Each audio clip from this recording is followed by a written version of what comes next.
Do you know the 10 most beautiful words in the English language? If you don't know yet, then stay tuned! Hello! I am Teacher Aubrey and welcome back to my channel.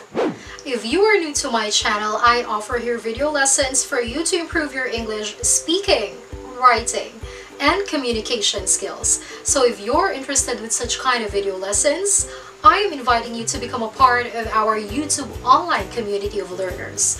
What you have to do is this: just click the subscribe button below and don't forget to ring the notification bell so you won't miss any of our upcoming videos. I would also like to invite you to subscribe to my second channel, in which I do vlogs together with my family. You may click the link above. The name of my second channel is Aubrey and Family Lifestyle TV. As we study the English language, there are over 1 million words to learn. Some with easy definitions, some with beautifully exact meanings, and some that just simply sound more wonderful and appealing when spoken. Words are so much more than the joining of letters. They make sentences, paragraphs, essays, novels, books, and stories. Words are a powerful form of communication for those who want to express their thoughts to another person. So, in today's video, I searched what we can consider the top 10 most beautiful words in the English language. Let's get started. Top 10 is serendipity. Again, serendipity.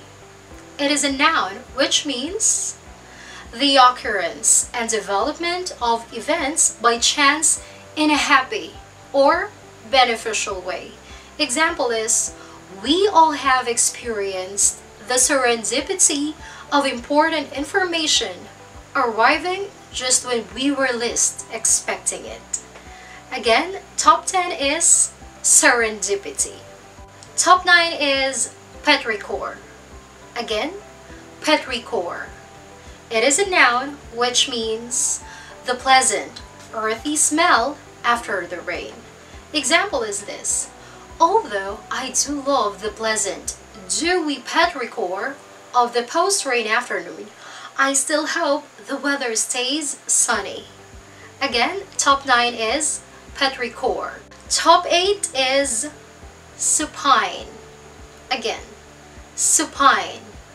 It is an adjective which means lying face upwards. Example: she was lying supine on the beach chair looking at the sky.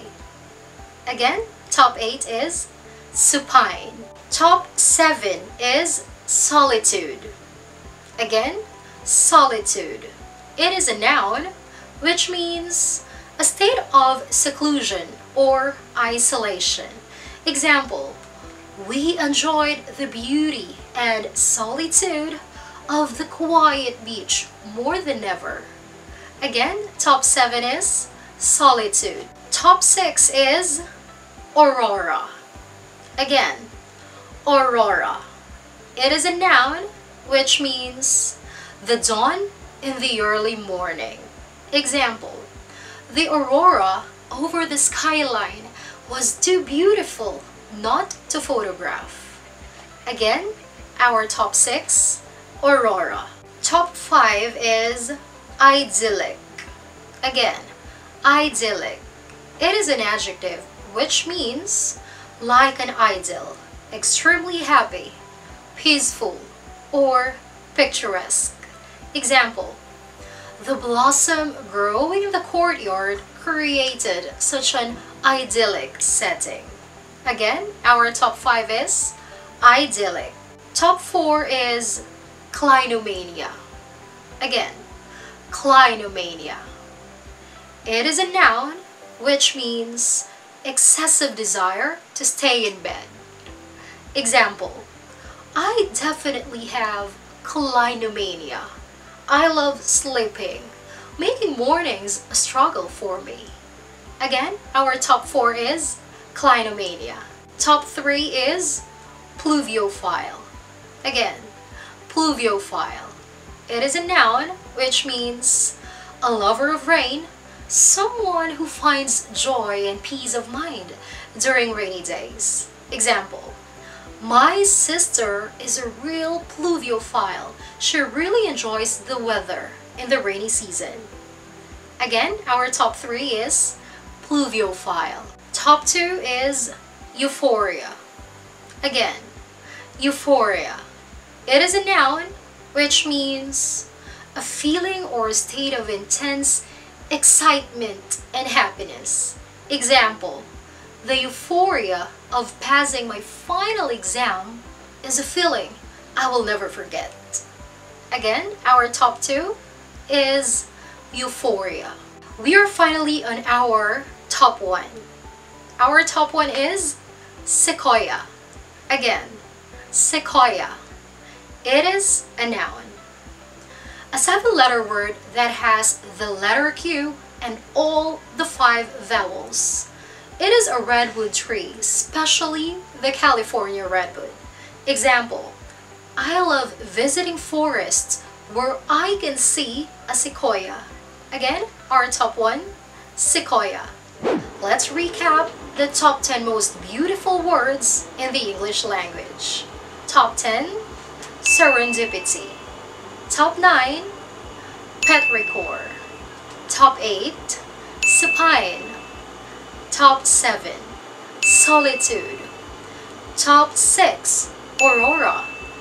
Top 5, idyllic.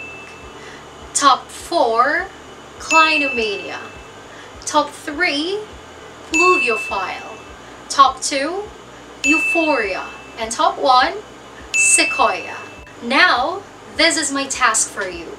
I want you to search for other English words that you find attractive and wonderful when spoken. Don't be shy to share them on our comment section below, as well as with our whole community of learners. And that's the end of our video lesson for today. If you learned a lot, don't forget to give it a thumbs up and also to share it with your friends. And if you're not yet part of our YouTube online community of learners, I am inviting you to become a part of it. What you have to do is this: simply click the subscribe button below and don't forget to ring the notification bell so you won't miss any of our upcoming videos. And also, I would like to invite you to subscribe to my second channel in which I do vlogs together with my family. It is Aubrey and Family Lifestyle TV. And now let us have our shoutout time. Unahin na nating batiin si Sarah Jane Cruz. Hello Sarah Jane Cruz, shoutout sa'yo. Hi ma'am, ang sarap pong makinig sa'yo, lalo na't hindi kayo nagmamadaling magsalita. Salamat ma'am, madami po akong natutunan sa'yo. Ayan, maraming salamat din, Sarah Jane Cruz. Next, shoutout to Ambria. Hello Ambria, sabi niya, hello po ma'am, pwede po sa susunod na vlog nyo, gawa po kayo ng video tungkol sa kung ano po ang meaning at saan po ginagamit yung either at neither. Sana po mapansin. Ayan, don't worry, I will take note of your topic request at gagawin natin yan ng video. Again, thank you, Ambria. Next, shoutout natin si Glenda Infante. Hello, Glenda Infante. Sabi niya, ma'am, pa-topic naman po kung anong use ng past simple and past participle. Sana manotice. Thank you po. Ayan, I will also take note of your topic request. Ayan, kung may gusto po kayong i-topic o talakayin ko sa mga susunod na videos, don't be shy. Ilagay niyo po ang inyong topic request sa ating pong comment section sa ibaba. Again, thank you, Glenda Infante. Next, shoutout natin si Tess, first time OFW vlog. Hello sa'yo, Tess. Sabi niya, hi idol, amazing voice, sana all. Ayan, thank you. Talagang ito ay active and very supportive sa lahat ng videos. Talaga namang nagko-comment at pinapanood niya ang bawat video lessons ko. Again, thank you so much and stay safe. And lastly, i-shoutout natin si D. Abel. Na-shoutout ko na siya before, pero i-shoutout uli natin kasi naman talagang avid learner siya ng ating channel. Sabi niya, I'm always watching your video, ma'am, Aubrey. Nice voice and very clear. God bless you, ma'am. Could you shout out me on your next video? Thanks a lot, ma'am. I love you po. Ayan, I love you all. Thank you rin sa'yo, D. Abel. Mag-iingat po kayong palagi. And that's the end of our shout out for this video lesson. Lastly, let me remind you this, that if you have a dream, if you have a desire, nothing is impossible. Just keep believing. See you on my next video. Bye for now!